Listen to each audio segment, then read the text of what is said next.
Presenting Chapter 15, The Foundations of Persuasive Speaking. My name is Kaylin Wright, and my partners' names are Michaela and Scarlett. So defining persuasion. Persuasion is a communication process of converting, modifying, or maintaining the attitudes and or behaviors of others. So there's quite a difference between persuasion and coercion. Persuasion is the action or fact of persuading someone or being persuaded to believe something, while coercion is the practice of persuading someone to do something by using force or threats. The perception of free choice is essential difference between coercion and persuasion. Next slide.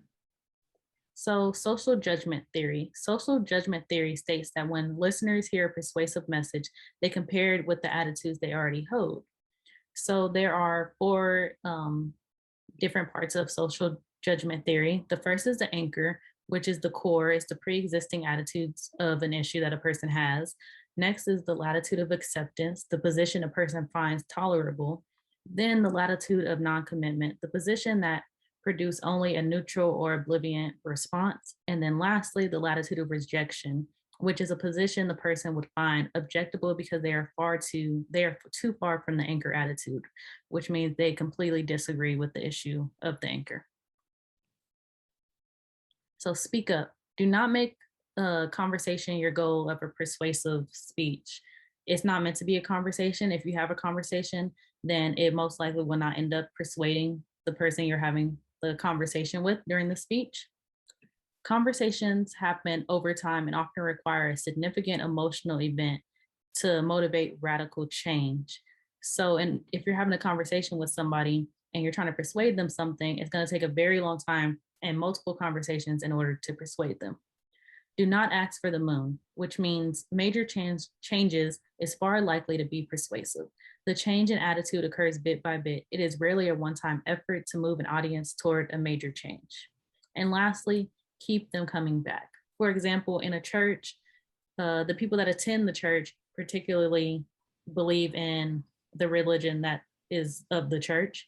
So it's way less likely that you'll have to persuade them because they already believe in what religion the church is about. So for instance, a preacher, they can reinforce pre-existing attitudes and energize the believers. Instead of having to persuade them, they just take a different approach and they just keep them wanting to come back for more.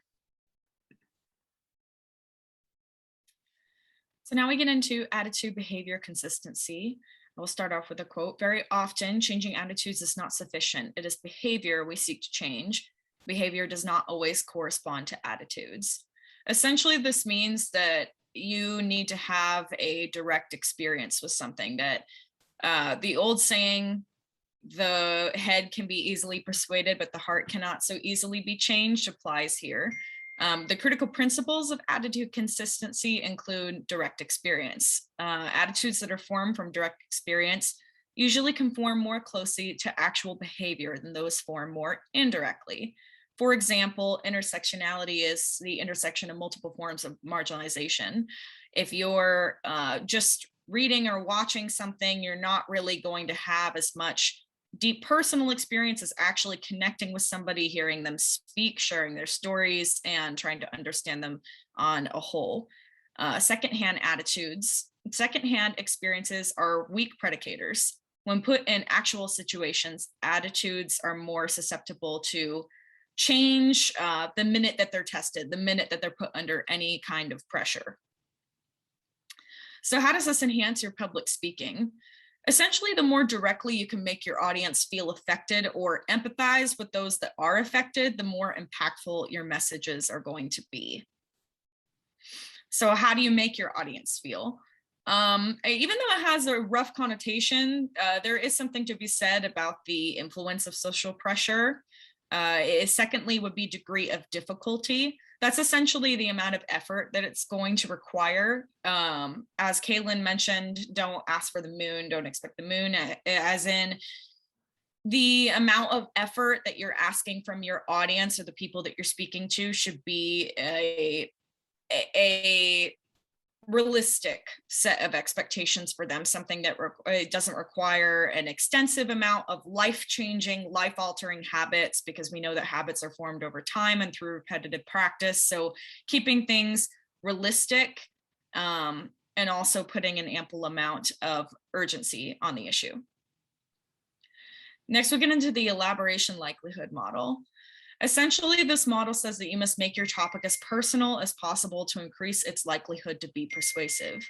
Peripheral information, secondhand experience, is simply not enough, but it is still critically important. Self-presentation, dress, body language, visual aids, etc., all provide peripheral cues that affect an audience's perception and ultimate reception of you. For example, think of the presidential debates. The minute that we have the presidential debates, people are analyzing how many times someone took a sip of water, their smirks, their rolling of the eyes, down to the color shirt that they chose. All of these visual aids, body language, physical gestures, give people these cues that are more likely to immediately make them more receptive to you or peel back their interest. So combining positive peripheral cues with good argumentation is known as parallel processing, and something that we should strive for in public speaking. So moving on to propositions. Once you have decided the goal of your persuasive speech, the next foundational decision is determining the type of persuasive claim that you want to advocate. So the primary overriding claim for a persuasive speech is called a proposition. And a proposition presents a controversial claim. It limits issues to what is relevant to the claim and states a desired point of view. The type of proposition depends on your persuasive goal. And in this case, there are 3 types of propositions relevant to these 3 types of goals. First, there is a proposition of fact, and this alleges a truth. And within this area, you would usually argue factual accuracy. There is also a proposition of value, and this calls for a judgment that assesses the worth of merit of an idea, an object, or practice. And usually within a proposition of value, typically it is organized into 2 main points. The first would be criteria for assessing your value judgment, and the second would be applying those criteria to the subject of your speech. Next slide, please. So the third type of proposition would be proposition and policy, and this calls for a significant change from how problems are currently handled. The basic elements of a policy proposition are need, plan, and workability. So what this means is that you want to show that a current policy is harmful. You would want to provide a plan to significantly reduce or eliminate that need and show that your plan is practical. These 3 elements can be developed through organizational patterns such as problem solution, problem cause solution, and Monroe's motivational sequence, which is attention, need, satisfaction, visualization, and action. And just keep in mind that propositions are controversial and debatable. Next slide, please. Lastly, we're moving forward to culture and persuasion. So with persuasive speaking, it works best when it's adapted to the cultural composition of your audience. Persuasive strategies that may successfully change attitudes and behavior in an individualistic country such as the United States may not be so successful in the collectivist countries. So individualistic cultures emphasize group harmony and intragroup cooperation and conformity, and individual sacrifice for the sake of the group. So appeals to order should be more persuasive in collectivist cultures, and appeals to individual rights should be more persuasive in individualistic cultures.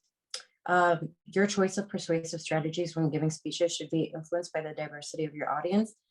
This is because not everyone embraces the predominant cultural values. And that is it. Thank you. Thank you.